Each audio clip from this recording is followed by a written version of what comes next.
السلام عليكم ورحمة الله وبركاته. أهلا بيكم معايا فيديو جديد من وي. فيديو النهاردة إن شاء الله هشرح فيه معاكم طريقة عمل وحدة مربعة جديدة سهلة وبسيطة لعمل بطانية بيبي أو مفرش سرير. أتمنى تكون سهلة وبسيطة عليكم وكمان تنول أعجابكم. بسم الله الرحمن الرحيم. بطانيتنا النهاردة أو وحدتنا النهاردة بتتكون من لونين، سواء بقى الألوان البناتي أو الألوان الولادي لو هتعملي بطانية بيبي، وطبعا لو مفرش سرير تختاري أي لونين انت حباهم. زي ما احنا شايفين هنستخدم اللون الابيض مع اللون اللبني، وده لون بالنسبه لبطانيه بيبي هيكون ولادي. اما بالنسبه للبنات فاحنا طبعا بنختار الالوان اللي هي البينكات، الاحمرات، البنفسج، الاورنج، الالوان اللي هي بتكون دلوعه دي اللذيذه الحلوه دي. اما الولاد فبنستخدم مثلا اللبني، يعني درجات الازرق، درجات الاخضر، درجات الاصفر، البني، الحاجات اللي هي بتكون فيها نوع من الوقار شويه. بستخدم معاكم خيط صوف متوسط السمك زي ما احنا شايفين مع إبرة رقم 3.5 ملم. بسم الله الرحمن الرحيم. أول لون بنبتدي نكون بيه أول 3 سطور. أول 3 سطور بيكونوا عبارة عن دائرة، يعني ببتدي أشتغل دائرة سحرية وأكون داخل الدائرة 12 غرزة عمود بلفة، وبعد كده ببتدي السطر اللي بعده بعمل تزايد انكريز، تزايد على كل الغرز، بيكون معايا 24 غرزة عمود. السطر اللي بعده بيكون عندي عمود تزايد عمود تزايد عمود تزايد لغاية نهاية السطر بيكون معانا 36 غرزة عمود بلف. يعني كأنك بتشتغلي بطريقة قرص التزايد في الدائرة، تمام، او طريقة التزايد في قرص الدائرة. اوكي، بنبتدي بسم الله الرحمن الرحيم. بسيب مسافة من الخيط وعلى 2 من الاصابع الف الخيط بالشكل ده وارجع للخلف واجي تاني للامام. الخيط بجيبه عكس بعضه بشكل متقاطع، شكل حرف الاكس، وبعد كده ارجع للخلف. هلف ايدي الناحية التانية. هنا تكون عندي حلقتين، هنزل تحت الحلقة الاولى وبسحب من تحتها الحلقة التانية زي ما احنا شايفين، والف ايدي الناحية التانية. بشد واحدة واحدة الخيط من ايديا واتأكد ان طرفين الخيط داخل الدائرة السحرية. خيط البداية مش هشتغل بيه لكن بحافظ عليه عشان نقفل الدائرة السحرية. اما الخيط المتصل بيه البكرة او الشلبة بتقدر ارفعه على ايدي عشان اشتغل. عمرك ما تعرفي تشتغلي داخل الدائرة قبل ما تقفليها. بقفلها ازاي؟ بيكون عندك على الابرة حلقة، بسحب الخيط وبخرج منها بغرزات سلسلة. لو الدائرة انت حاسة واسعة شوية شد خيط البداية ضيقيها، مش هيحصل اي حاجة. هرتفع سلسلة كمان على السلسلة اللي انا قفلت بيها، وهعتبر الاتنين لا شيء، يعني هعتبرهم مجرد سنادة بس اشتغل بيها الغرزة الاولى توصلني لارتفاع مقارب للغرزة اللي هشتغلها وهي غرزة العمود. هبتدي اشتغل 12 غرزة عمود داخل الدائرة السحرية. بلف الخيط، بدخل فراغي، اسحب الخيط واخرج. معاكي 3 حلقات، اسحبي الخيط واخرجي من حلقتين، اتبقوا 2 معاكي، اسحبي الخيط واخرجي منهم. كده عمود 2 3، وبكمل لغاية ما بيكون معايا 12 عمود بلف. في نهاية السطر أصبح معانا بسم الله 1 2 3 4 5 6 7 8 9 10 11 12 غرزة عمود بلف. خلاص في نهاية السطر ابتدي بقى خيط البداية اللي احنا كنا محافظين عليه عشان نقفل بيه الدائرة. هسحبه، اشده كويس، اقفل مركز او سنتر الدائرة. طيب السطر اللي جاي ببتدي اشغل انكريس، تزايد على كل الغرز، يعني كل غرزة فوقيها غرزتين. بسيب بقى سلسلتين ماليش علاقة بيهم، بروح لاول غرزة تحت حرف الفي، الضلعين الامامي والخلفي، الفرونت لوب والباك لوب، واضيف معايا على الابره خيط البداية اللي احنا قفلناه بتاع الدائرة السحرية، واسحب الخيط واخرج من تحت الحلقات دي ومن تحت الحلقة اللي عندي على الابره بغرزة منزلقة سليب ستيتش. طيب نبتدي بعد كده نرتفع سلسلتين 1 2، واتفقنا مع بعض من بداية الفيديو ان السلسلتين دول مش محسوبين معانا من العدد. انكريس، تزايد على كل الغرز، يعني اول غرزة عليها 2 عمود وكل الغرز اللي بتقابلني 2 عمود بلفة. 1 كمان مرة في نفس الفراغ،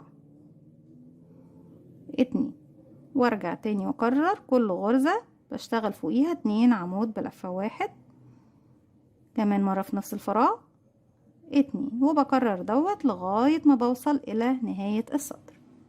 رجعت لكم تاني، وفي نهاية السطر دوت بنبتدي في اول غرزة اشتغلناها نقفل فوقيها بغرزة منزلقة. طيب السطر ده بيكون عندك الغرزة الاولى فوقيها عمود واحد، الغرزة التانية انكريس تزايد يعني عمودين، سلسلتين مش محسوبين معانا من العدد، عمود فوق اول عمود بيقابلني عمود بلفة 1، انكريس تزايد في رقم 2 يعني بشتغل فوقيه مرتين، 1 في نفس الفراغ تاني 2، وبكرر دوت لغاية نهاية السطر. عمود فوق العمود الأول، انكريس زايد يعني عمودين فوق العمود التاني، 1 كمان مرة في نفس الفراغ 2، وبنكرر دوت لغاية ما نوصل لنهاية السطر. هكمل وارجع لكم. رجعت لكم تاني وكده خلاص في نهاية السطر. بصوا يا بنات، اخر غرزة احنا دلوقتي هنبتدي نشتغل بلون جديد، فاخر غرزة هرجع اخر حلقتين، مش هسحبهم باللون اللبني، لا هسحب بقى ايه، هرجعهم تاني زي ما احنا شايفين بالشكل ده، وهسحبهم باللون الجديد.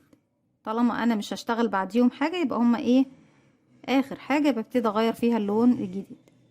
بقفل عقدة بداية وبسحب الحلقة الجديدة من تحت الحلقتين دول المتبقيين عندك على الإبرة، واسحب كل أطراف الخيوط اللي مش هشتغل بيها، واروح لأول غرزة اشتغلتها بدخل تحت حرف الفي، واضيف معايا كمان الفتلتين أو الحلقتين دول، واسحب الخيط واخرج من تحت كل الحلقات بغرزة منزلقة.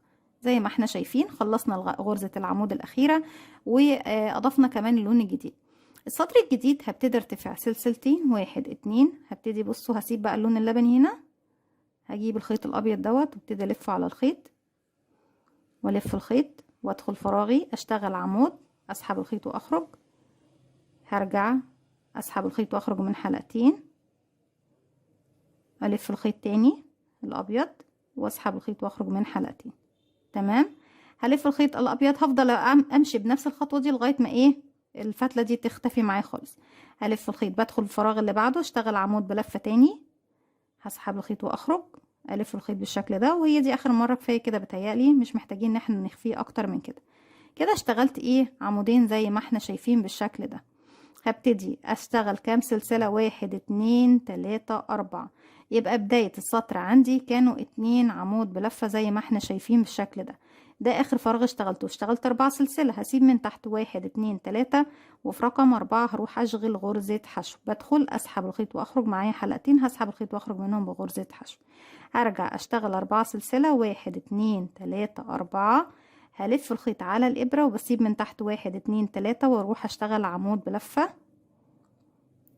وكمان الفراغ اللي بعده عمود بلفة تاني. تمام، زي ما احنا شايفين يا بنات، 4 سلسلة، 1 2 3 4، هنسيب من تحتهم 1 2 3 فراغات، واروح اشغل غرزة حشو،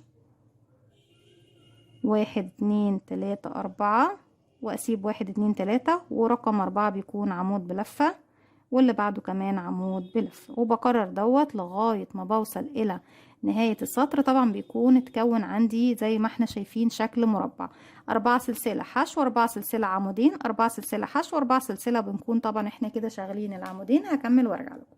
في نهاية السطر زي ما احنا شايفين ببتدي اروح انا خلاص بسيب بقى الفراغات الباقية لي هنا بعد اخر غرزة حشو، واروح لاول غرزة عمود اشتغلتها وبقفل فوقيها ايه، بغرزة منزلقة. هبتدي فوق العمود الاول اشتغل عمودين، تمام، سلسلتين ومش بنعتبرهم من العدد، واشتغل 2 عمود بلفة في نفس الفراغ، 1 كمان مرة 2، وهاخد بعضهم سلسلتين، 1 2، واروح للعمود التاني واشتغل ايه، 2 عمود بلفة. لو حاسه ان خيط البدايه اللي تحت لسه ايه معاكسك، خديه معاكي في الخلف، مش هيحصل اي حاجه، اخفيه اكتر، 1 2.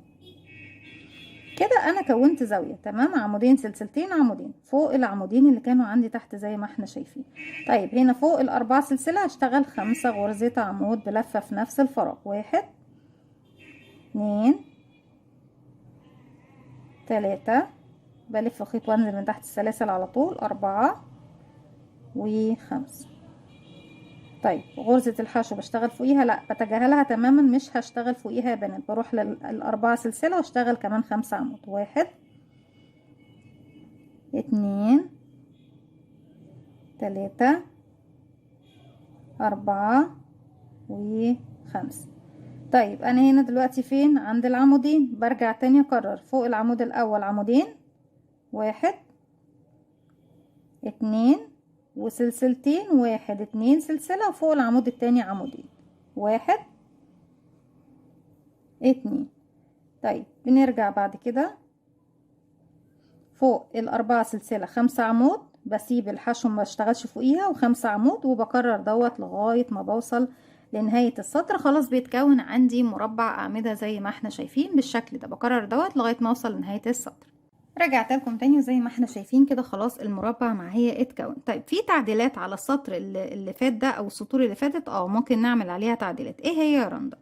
مكان العمودين دول بدل ما اشتغلهم عمود بلفة واحدة ممكن اشتغله عمود ب2 لفة، يعني عمود ب2 لفة عمود ب2 لفة، ونمشي ب4 سلسلة. بردك بدل ال4 سلسلة هنخليهم 5 سلسلة، وهنا بشتغل غرزة حشو. تمام. نرجع في السطر اللي بعده اللي احنا اشتغلناه دوت اللي فات، مكان غرزة الحشو ممكن اشتغلها ما اتجاهلهاش. تمام. يعني احنا نقدر نعمل التعديلات البسيطة دي، مش هتغير كتير من الشكل، وهتكون معانا بردك سهلة ما فيهاش اي حاجة، لان في بنات كتير بيحبوا ان الغرز تكون حجمها اكبر او حجم المربعات اكبر، وبردك المكان اللي هو بيكون في المنتصف ده ما بيحبوش يكون فيه اي فراغات. لكن الموديل بتاعنا هو دي طريقته، لكن انا بقول لكم على اي تعديلات حابين. بنروح بقى لاول غرزه اشتغلناها، ببتدي اقفل فوقيها بغرزه منزلقه. كل غرزه هتقابلني بعد كده بشتغل فوقيها غرزه عمود بلفه زيها لمسافه سطرين، يعني سطرين بشتغلهم كانه مربع اعمده او مربع مصمت بشكل طبيعي. 1 2 سلسله، واشتغل فوق كل عمود يقابلني عمود بلفه كده، عمود عمود. طيب يا رندا، فوق السلسلتين بشتغل عمودين سلسلتين عمودين فوق السلسلتين هما، يبقى كده 1 عمود 2 1 2 سلسلة، وكمان مرة في نفس الفراغ هو 1 2، وارجع اشتغل فوق كل عمود يقابلني عمود بلفة 1. زي ما احنا شايفين كل عمود ايا كان بقى عددهم بشتغلهم عمود فوق كل عمود لغاية ما اوصل لسلسلتين الزاوية، ببتدي اشتغل فوقيها عمودين سلسلتين عمودين، وبكرر دوت السطر دوت بكمله، وبكرر كمان المسألة دي سطر كمان. طيب انا هنا وصلنا لغاية الفراغ اللي تحت ده، انا بشتغل يا بنات فوق حرف الفي اهي، فوق الفراغات الصغيرة، فماليش علاقة بالفراغ اللي تحت منه. اوكي، ابتدي بكمل سطري خلاص، بشتغل على كل فراغ يقابلني بالنسبة طبعا لحرف الفي او الضلعين لكل غرزة بتقابلنا، لغاية ما خلاص هنوصل اهو للزاوية اللي فيها سلسلتين.